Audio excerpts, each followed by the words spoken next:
देखो अंदोलन शुरू करता, लामबंदी होगी अंदोलन या ये उभार या ये जड़ा जज्बा लोगों ने दिखाया है रोज रोज नहीं होंगे होंगे, क्योंकि कली लामबंदी ने कुछ नहीं करना। लामबंदी तो बड़ी बाकमाल हुई है, नौजवान सारे लामबंद हो गए।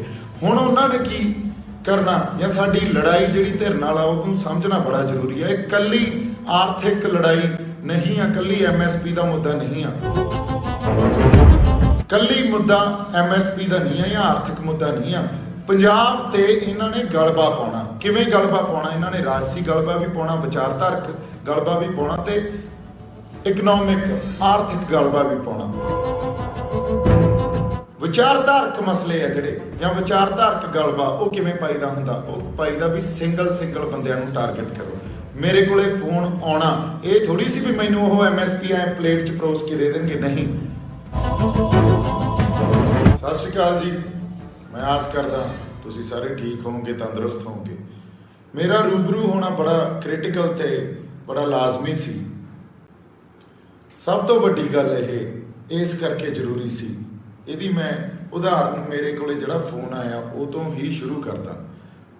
गल आए आ भी इन्हां ने सिंगल टारगेट करनी है। हुण मेरे कोले फोन आना या मैं कौन आ ये इंपॉर्टेंट नहीं है, मेरे कोले फोन क्यों आना इस गल नूं समझना बहुत इंपॉर्टेंट है। मैं जवाब देन लग्या, जवाब देना बड़ा जरूरी सी, क्योंकि किते ना किते साडे अंदर खदशे खड़े कर दिते गए, किते ना किते शंकावां साडे अंदर पा दित्तियां गईयां, साडे लोकां दे अंदर पा दित्तियां गईयां। सो मैं उदाहरण दे रहा, मैनूं फोन क्यों आया? इन्हां ने सिंगल बंदिਆਂ ਨੂੰ टारगेट करना। किवें टारगेट करना? पहला ये समझ लीए साडी लड़ाई की है, क्योंकि साडा दुश्मन कौन आ? ये दो गल्लां दा सानूं समझ ही नहीं हुंदी, असीं उही लगे पए हुंदे आ। क्यों मैं अज ये गल कर रहा? जिथे असीं खड़ गए आके देखो अंदोलन शुरू करता, लामबंदी होगी अंदोलन या ये उभार या ये जड़ा जज्बा लोगों ने दिखाया है रोज रोज नहीं होंगे होंगे। इनू इस टाइम साडे लई समझना, इस टाइम साडी दिशा की होनी चाहिए है, साडी सेहत की होनी चाहिए है, साडा परस्पैक्टिव की होना चाहिए, क्योंकि कली लामबंदी ने कुछ नहीं करना। लामबंदी तो बड़ी बाकमाल हुई है, नौजवान सारे लामबंद हो गए। हुण उन्होंने की करना या साडी लड़ाई जिहड़ी धिर नाल आ उहनूं समझना बड़ा जरूरी है। कली आर्थिक लड़ाई नहीं है, कली MSP का मुद्दा नहीं है। जे MSP का मुद्दा हुंदा तो उन्होंने इन्ने दबाव हेठ आके कोई ना कोई अज तक सानू साडे हाथ च राहत फड़ा देनी सी। कली मुद्दा MSP का नहीं है या आर्थिक मुद्दा नहीं है। पंजाब ते इन्हां ने गलबा पाउणा, किवें गलबा पाउणा? इन्हां ने राजसी गलबा भी पाउणा, विचारधारक गलबा भी पाउणा ते इकनॉमिक आर्थिक गलबा भी पाउणा। हुण गल आए आ, जदों सरकार जिहड़ी धिर नाल असीं लड़ रहे हैं उन्हां ने आर्थिक मसला तो किसानी च कॉरपोरेट सैक्टर नूं वाड़ दो पाता। विचारधारक मसले है जिहड़े या विचारधारक गलबा वो किवें पाईदा हुंदा? वो पाईदा भी सिंगल बंदिਆਂ ਨੂੰ टारगेट करो। मेरे कोले फोन आना ये थोड़ी सी भी मैनू वो MSP ऐ प्लेट च परोस के दे देंगे, नहीं। मेरी गल उन्हां तक जाती है, उन्हां तक पहुँचती है। क्यों जाती है? क्योंकि मैं उन्हां दी वर्किंग नूं, उन्हां दे सिस्टम नूं बहुत नेड़ेों देखिया होया। उदों तक उन्होंने ये लगता सी भी ये सनी देओल बाई का बंदा, पर मैं बहुत नेड़ेों देखिया होया ते मेरी कही गल दा उन्होंने बहुत ज़्यादा इनसिक्योरिटी आ।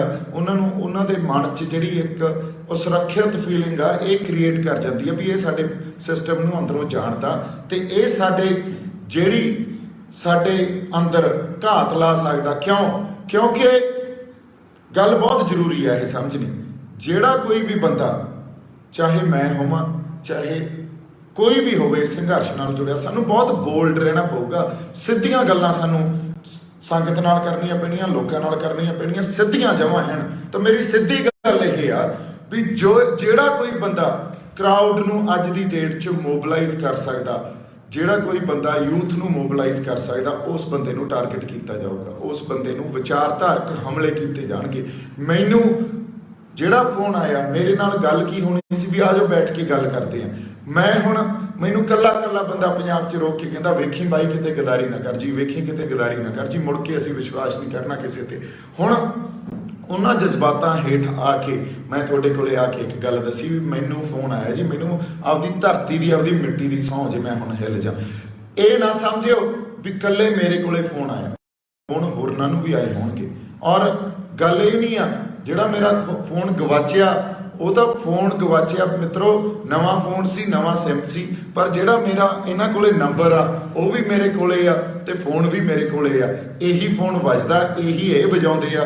ਇਹਨਾਂ ਨੇ ਵਿਚਾਰਧਾਰਕ ਸਾਡੇ ਤੇ ਹਮਲੇ ਕਰਨੇ ਆ, ਇਹਨਾਂ ਨੇ ਆਰਥਿਕ ਹਮਲੇ ਕਰਨੇ ਆ, ਇਹਨਾਂ ਨੇ ਰਾਜਸੀ ਹਮਲੇ ਕਰਨੇ ਆ।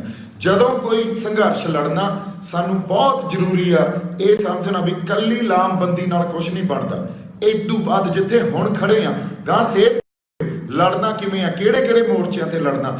ਇੱਕ ਐਲਾਨ ਮੈਂ ਕਰਦਾ, ਸ਼ੰਭੂ ਬੈਠ ਕੇ ਲੜਾਂਗੇ, ਅੰਦੋਲਨ ਜਾਰੀ ਰੱਖਾਂਗੇ, ਦਿੱਲੀ ਨੂੰ ਘੇਰਾਂਗੇ। ਕਿਵੇਂ ਘੇਰਾਂਗੇ ਇਹ ਬਹੁਤ ਜ਼ਰੂਰੀ ਆ। ਸਾਨੂੰ ਹੋਰ ਸਟੇਟਾਂ ਨੂੰ, ਹੋਰ ਸੂਬਿਆਂ ਨੂੰ ਲਾਮਬੰਦ ਕਰਕੇ ਦਿੱਲੀ ਨੂੰ ਘੇਰਨਾ ਪਊਗਾ। ਅਦਰਵਾਈਜ਼ ਜੇ ਅਸੀਂ ਕਹੀਏ ਵੀ ਚੱਲ ਪਈਏ ਦਿੱਲੀ ਨੂੰ ਜਾਂ ਸਾਡੇ ਬੰਦਿਆਂ ਨੂੰ ਵੀ ਨਾਲ ਨਾ ਲੈ ਕੇ, ਇਹ ਗੱਲ ਨਹੀਂ ਬਣਨੀ। ਇੱਕ ਗੱਲ ਸਮਝਣੀ ਬੜੀ ਜ਼ਰੂਰੀ ਆ ਸਾਡੇ ਲਈ, ਜਿਹੜੀ ਧਿਰ ਨਾਲ ਲੜ ਰਹੇ ਆ ਉਹ ਸਾਡੇ ਤੇ ਆਪਦਾ ਵਿਚਾਰਧਾਰਕ ਸਾਡੇ ਫਲਸਫੇ ਨੂੰ, ਜੇ ਮੈਂ ਕਹਿੰਦਾ ਹੋਂਦ ਦੀ ਲੜਾਈ ਆ ਤਾਂ ਹੋਂਦ ਖਤਮ ਕਿਵੇਂ ਕਰੀਦੀ ਆ, ਇਹਨਾਂ ਦੇ ਫਲਸਫੇ ਨੂੰ ਮਾਰੋ, ਇਹਨਾਂ ਦੀ ਬੋਲੀ ਨੂੰ ਮਾਰੋ, ਇਹਨਾਂ ਦੇ ਇਤਿਹਾਸ ਨੂੰ ਮਾਰੋ, ਇਹਨਾਂ ਦੀ ਆਰਥਿਕ ਤੌਰ ਤੇ ਇਹਨਾਂ ਨੂੰ ਇੰਨਾ ਕਮਜ਼ੋਰ ਕਰ ਦਿਓ ਵੀ ਇਹ ਉੱਠਣ ਜੋਗੇ ਨਾ ਰਹਿਣ। ਹੁਣ ਅਸੀਂ ਆਪਸ 'ਚ ਸ਼ੰਕੇ ਨਹੀਂ ਪੈਦਾ ਕਰਨੇ ਵੀ ਕਿਹਨੂੰ ਫੋਨ ਆਉਂਦਾ, ਕੀ ਆਉਂਦਾ। ਸੰਗਤ ਸਾਹਮਣੇ ਆ ਕੇ, ਲੋਕਾਂ ਸਾਹਮਣੇ ਆ ਕੇ ਸਹੀ ਤੇ ਸਪਸ਼ਟ ਗੱਲਾਂ ਰੱਖੋ। ਆਪਸ 'ਚ ਸਪਸ਼ਟਤਾ ਸਾਨੂੰ ਰੱਖਣੀ ਬਹੁਤ ਜ਼ਰੂਰੀ ਆ। ਮੈਂ ਮਿੰਟ ਤੋਂ ਆ ਕੇ ਗੱਲ ਇਸ ਕਰਕੇ ਕਰਦਾ ਵੀ ਹੁਣ ਨਾ ਕਿਤੇ ਨਿਖੜ ਜਿਓ ਮਿੱਤਰੋ। ਅਸੀਂ ਕਾਨੂੰਨੀ ਲੜਾਈ ਵੀ ਲੜਾਂਗੇ।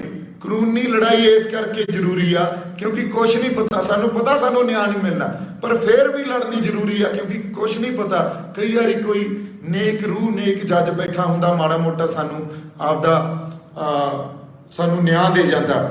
ਕੱਲੀ MSP ਦੀ ਖਰਾਤ ਨਹੀਂ ਮੰਗਣ ਗਏ, ਅਸੀਂ ਆਪਦੇ ਹੱਕ ਮੰਗਣ ਗਏ ਆ ਦਿੱਲੀ ਤੋਂ। ਇਸ ਲਈ ਲਾਮਬੰਦੀ ਇਕੱਲੇ ਪੰਜਾਬ 'ਚ ਨਹੀਂ, ਲਾਮਬੰਦੀ ਸਾਰੇ ਸੂਬਿਆਂ 'ਚ ਹੋਊਗੀ। ਅੰਦੋਲਨ ਜਾਰੀ ਰਹੂਗਾ, ਸ਼ੰਭੂ ਤੋਂ ਮੰਗਾਰਾਂਗੇ।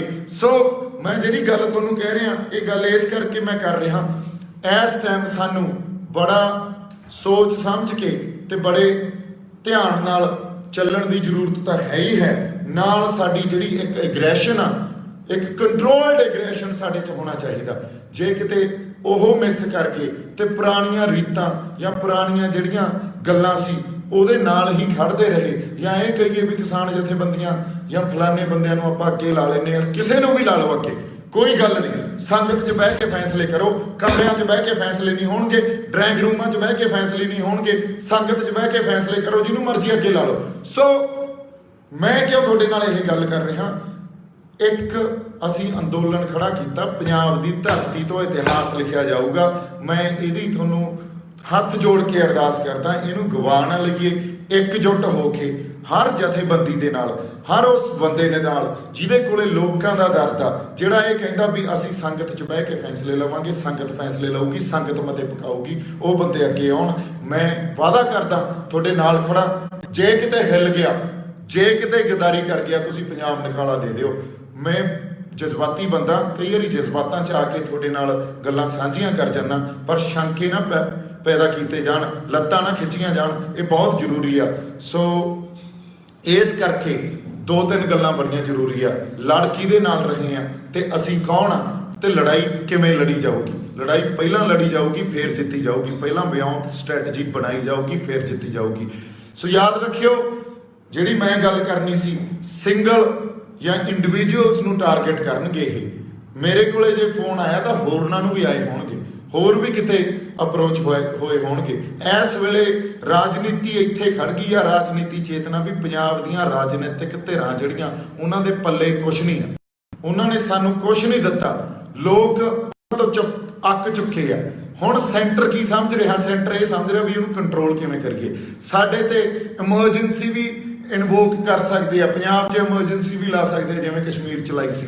ਸੋ ਪੋਲੀਟੀਕਲੀ ਵੀ ਸਾਨੂੰ ਅਵੇਅਰ ਰਹਿਣਾ ਪਊਗਾ, ਉਹਨਾਂ ਸਾਰੀਆਂ ਚੀਜ਼ਾਂ ਨੂੰ, ਉਹਨਾਂ ਸਾਰੀਆਂ ਆਊਟਕਮਸ ਨੂੰ ਸੋਚਣਾ ਪਊਗਾ ਵੀ ਕੀ ਕੀ ਕੀਤਾ ਜਾ ਸਕਦਾ। ਅਸੀਂ ਲਾਮਬੰਦ ਕਿਵੇਂ ਕਰਨਾ, ਅੰਦੋਲਨ ਨੂੰ ਗਾਂਹ, ਇਸ ਸੰਘਰਸ਼ ਨੂੰ, ਇਸ ਜੰਗ ਨੂੰ ਗਾਂਹ ਕਿਵੇਂ ਵਧਾਉਣਾ, ਕਿਉਂਕਿ ਇਹ ਜਿਹੜੀ ਸੰਘਰਸ਼ ਦੀ ਆਊਟਕਮ ਹੋਊਗੀ, ਜੇ ਕਿਤੇ ਹਿੱਲ ਗਏ ਮਿੱਤਰੋ, ਤਾਂ ਐਡੀ ਜ਼ਿਆਦਾ ਹਉਮੈ ਵੱਧ ਜੂਗੀ ਸਾਡੀ ਹੁਕਮਰਾਨ ਧਿਰ ਦੀ, ਮੁੜ ਕੇ ਉਹਨਾਂ ਨੇ ਲੋਟ ਨਹੀਂ ਆਉਣਾ। ਤੇ ਜੇ ਅਸੀਂ ਕੁਝ ਲੈ ਡਿੱਗੇ ਖਿੱਤੇ ਦੀ, ਜਿਹੜੀ ਇੱਕ ਇਸ ਖਿੱਤੇ ਦੀ, ਇਸ ਖੇਤਰ ਦੀ, ਇਸ ਦੇਸ਼ ਦੀ ਜਿਹੜੀ ਜੀਓਪੋਲਿਟਿਕਸ ਆ ਉਹਦੇ ਤੇ ਇਫੈਕਟ ਪਊਗਾ। ਸੋ ਬਹੁਤ ਵੱਡੀ ਸਾਡੇ ਤੇ ਜ਼ਿੰਮੇਵਾਰੀ ਆ, ਬਹੁਤ ਵੱਡਾ ਸੰਘਰਸ਼ ਆ। ਇਹਨੂੰ ਸਮਝ ਕੇ ਤੇ ਲਾਮਬੰਦ ਹੋ ਕੇ ਤੇ ਏਕਾ ਤੇ ਬਿਨਾਂ ਕਿਸੇ ਤੋਂ ਸ਼ੱਕਾਂ ਦੇ ਘੇਰਿਆਂ ਚ ਆਏ ਹੋਏ, ਮੈਂ ਤਾਂ ਸਹੀ ਦੱਸੀ ਜਾਂਦਾ ਤੁਹਾਨੂੰ। ਲੈ ਮੈਂ ਤੁਹਾਨੂੰ ਦੱਸਦਾ ਵੀ ਮੈਨੂੰ ਰੋਕ ਕੇ ਕੱਲਾ ਬੰਦਾ ਇਹ ਕਹਿੰਦਾ ਕਿਤੇ ਹੁਣ ਨਾ ਹਿੱਲ ਜੀ, ਹੁਣ ਨਾ ਹਿੱਲ ਜੀ, ਮੁੜ ਕੇ ਨਹੀਂ ਅਸੀਂ ਵਿਸ਼ਵਾਸ ਕਰਨਾ, ਮੁੜ ਕੇ ਨਹੀਂ ਅਸੀਂ ਵਿਸ਼ਵਾਸ ਕਰਨਾ। ਸੋ ਬਾਈ ਜੀ ਕਿੱਡੀ ਵੱਡੀ ਤੁਸੀਂ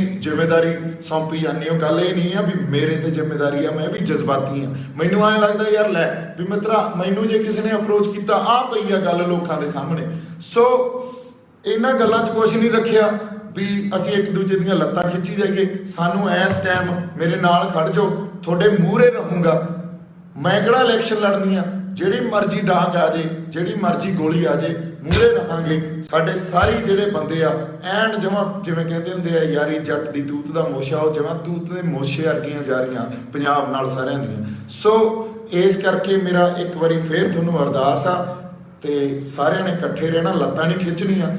ਸਾਡੇ 'ਚ ਬਹੁਤ ਇਹ ਜਿਹੜੀ ਟਰੋਲ ਆਰਮੀ ਹੈ ਇਹਨਾਂ ਦੀ, ਉਹ ਗੱਲਾਂ ਵਾੜੂਗੀ, ਸਾਡੇ ਸ਼ੱਕਾਂ ਦੇ ਘੇਰਿਆਂ 'ਚ ਸਾਨੂੰ ਲਿਜਾਊਗੀ। ਪਰ ਤੁਸੀਂ ਜਦੋਂ ਮਰਜ਼ੀ ਜਿਹੜਾ ਮਰਜ਼ੀ ਸਵਾਲ ਪੁੱਛ ਸਕਦੇ ਹੋ, ਜਿਹੜਾ ਮਰਜ਼ੀ ਜਵਾਬ ਮੰਗ ਸਕਦੇ ਹੋ, ਮੈਂ ਜਵਾਬ ਦੇ ਆ। ਜਿਹੜਾ ਮਰਜ਼ੀ ਸਾਡਾ ਬੰਦਾ ਇਸ ਸੰਘਰਸ਼ 'ਚ ਲੜ ਰਿਹਾ ਉਹ ਜਵਾਬ ਦੇ ਆ। ਤੁਹਾਡਾ ਜਜ਼ਬਾ ਉਹਨੂੰ ਮੈਂ ਸਿਜਦਾ ਕਰਦਾ, ਇਹਨੂੰ ਬਣਾਈ ਰੱਖਿਓ, ਜਜ਼ਬੇ ਨੂੰ ਅੰਦਰ ਪਾਲੀ ਰੱਖਿਓ। ਬਹੁਤ ਜਲਦੀ ਅਗਲੀ ਜਿਹੜੀ ਅਨਾਉਂਸਮੈਂਟ ਆ ਕਿੱਥੇ ਅੰਦੋਲਨ ਲੜਨਾ ਉਹ ਦੇਵਾਂਗੇ। ਮੋਸਟਲੀ ਸ਼ੰਭੂ ਹੀ ਹੋਊਗਾ, ਪਰ ਫਿਰ ਵੀ ਇੱਕ ਵਾਰੀ ਜਿਵੇਂ ਮੈਂ ਕਿਹਾ ਇਹ ਵੀ ਸੰਗਤ ਹੀ ਫੈਸਲਾ ਲਊਗੀ। ਮੇਰੇ ਵੱਲੋਂ ਬਹੁਤ ਸਾਰਾ ਪਿਆਰ ਤੇ ਸਤਿਕਾਰ। ਸਤਿ ਸ਼੍ਰੀ ਅਕਾਲ। ਪੰਜਾਬੀ ਸਿਨੇਮਾ ਤੇ ਸੰਗੀਤ ਜਗਤ ਦੀ ਹੋਰ ਲੇਟੈਸਟ ਅਪਡੇਟਸ ਲਈ ਸਾਡਾ ਫੇਸਬੁੱਕ ਪੇਜ ਬਾਲੀਵੁੱਡ ਤੜਕਾ ਪੰਜਾਬੀ ਲਾਈਕ ਕਰੋ ਤੇ YouTube ਚੈਨਲ ਸਬਸਕ੍ਰਾਈਬ ਕਰੋ।